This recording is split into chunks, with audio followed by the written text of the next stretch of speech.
Nhiềuបងប្អូនជាតែឆ្ងល់ថាវាល្មិចmàវាបូមទឹកមិនចេញសោះឥឡូវហៅមុខឃើញនេះបងប្អូនឆ្ងល់បូមទឹកអត់ចេញឥឡូវសម្រាប់ចិត្តដោះមើលឥឡូវឃើញហើយនេះណែនប៉ែគ្រោះបងប្អូនអើយចូលពុបប៉ុណ្ណាណៃអូសឹកអស់លេងនេះគ្រោះ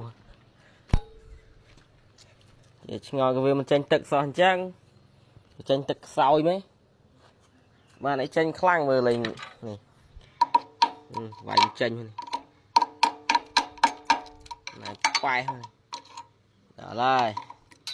ចឹងថាបងប្អូនបូមទឹកណាមើលផងកុំឲ្យចូលគ្រោះចូលថ្មនេះខ្ញុំអត់នេះហ៎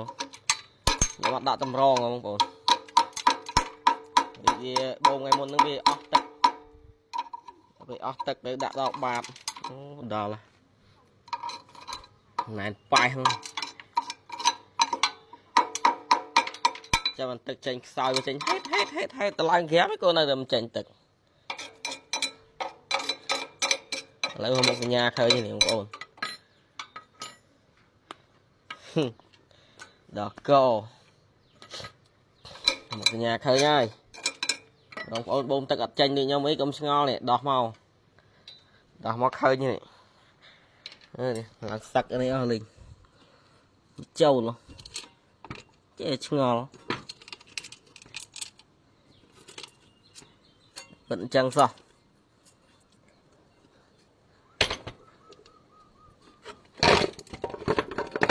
ដល់ប៉ែ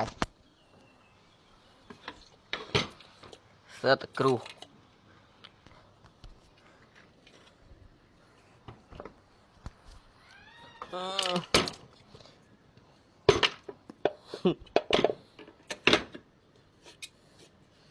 ្ងៃក្រោយដឹងមូលហេតុបងប្អូនចេះឆ្ងល់មិនបូមវាមិនចេញទឹកខ្សោយទៅអញ្ចឹងតែពិតវាចូលឡើងណែនហ្នឹងសោះស្ទះឡាបវាអញ្ចឹងវាមិនចេញទឹកសោះបាទបងប្អូនវីដេអូអត់មានអីទេមានតែប៉ុណ្្នឹងកុំភ្លេចជួយ like ជួយ share ផងដើម្បីចែកជាចំណេះដឹងចែកគ្នាដឹងបងប្អូនមានបងប្អូនខ្លះក៏ដឹងបងប្អូនខ្លះក៏មិនទាន់ដឹងទៅយកឲ្យជាងធ្វើអស់លុយច្រើនបងប្អូនយើងដឹងយើងដោះធ្វើខ្លួនឯងវាអត់ចំណាយលុយអត់អីទេបងប្អូនតែឆ្ងល់បូមទឹកអត់ចេញអី